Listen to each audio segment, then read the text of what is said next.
بلدیہ کورنگی نے ایک بار پھر احسن اقدام کیا۔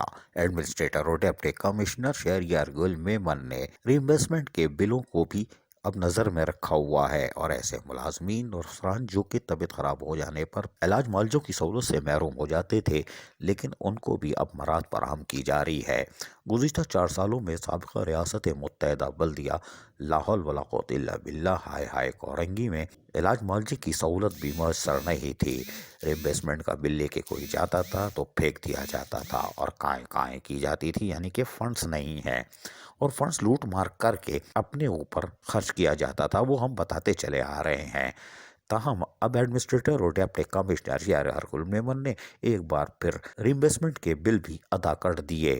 یہ بھی ایک اچھی خبر ہے، لیکن ہم حیران ہیں کہ گزشتہ روز ہونے والے تقرری تبادلے بڑے معنی خیز ہیں، جس سے ڈپٹی کمشنر اور ایڈمنسٹریٹر کو یقیناً آنے والے دن میں شرمندگی اٹھانی پڑ سکتی ہے۔ یہ ہم آج آپ کو قبل از وقت پیشن گوئی کر رہے ہیں، لیکن کوئی بات نہیں، انہوں نے سوچ کے کیا ہوگا۔ تاہم ابھی بھی مافیا سرگرم عمل ہے اور ہمارے پاس ایک اور لسٹ موجود ہے جس میں ہیلی کاپٹر اڑن تشتریاں ہیں، اور یہ محکمہ تعلیم سے تعلق رکھتی ہیں۔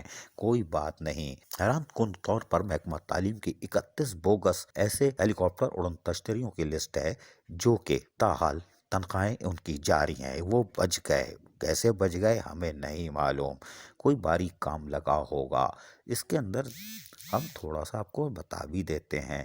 M T E D E T E T E T E T M T M T M T E D M T E D L Z E D M T, اور ایم ٹی کی تعداد بہت زیادہ ہے، لیکن اس میں ایک ایسی چیز بھی ہمیں نظر آئی، یعنی ایک سال میں ایک نہیں، 2 نہیں، 3 نہیں، 4 پروموشن، یہ ہے ریکارڈ۔ اور یہ گھپلے پہ گھپلا، ایک سال میں 4 پروموشن کیسے عطا فرما دیے گئے؟ کیا راز تھا؟ اس راز پر تو ہم تحقیق کر رہے ہیں، اور 90% ہم نے تحقیق مکمل کر لی ہے۔ یہ بھی ہم آج آپ کو بتا رہے ہیں۔ ہم امپلائی نمبر بھی بتا سکتے ہیں اور کون کیا ہے وہ بھی۔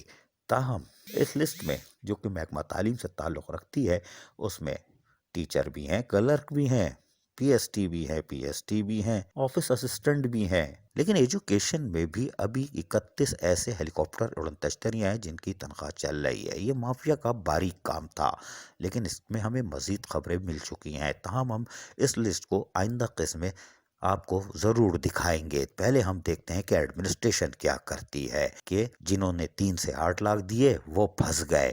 ان معصوم بیچاروں کی لٹی ہوئی دولت بھی واپس نہیں دی جا رہی، ان کو آسرا دیا جا رہا ہے۔ حالات اچھے ہو رہے ہیں، حالات کا کچھے نہیں ہو رہا ہے۔ 28-29 جنوری کے بعد یہ معصوم نوجوان اپنی رقم سے محروم ہو جائیں گے، اور ان کے ساتھ کیا ہوگا ہمیں نہیں معلوم۔ ہم ان کو بار بار قبل از وقت آگاہ کر رہے ہیں۔ عقل آ گئی تو ٹھیک ہے، ورنہ رقم سے بھی گئے، کوئی بات نہیں۔ لیکن ڈپٹی کمشنر اور ایڈمنسٹریٹر شہریار میمن اپنے طور پر عملی اقدامات کرتے دیکھے جا سکتے ہیں کہ آج ری انویسٹمنٹ کے بل دیے، کل ریٹائر ملازمین کی یہاں خوشحالی آئے گی، اور یقیناً اسی فنڈ سے آئے گی جو سندھ گورنمنٹ لوٹنے والوں کو بھی دیتی تھی اور آج بھی دے رہی ہے۔ وہی فنڈ ہے، لیکن خوشحالی ہے۔ عزیز عارف، KBS بلدیاتی نیوز، کراچی۔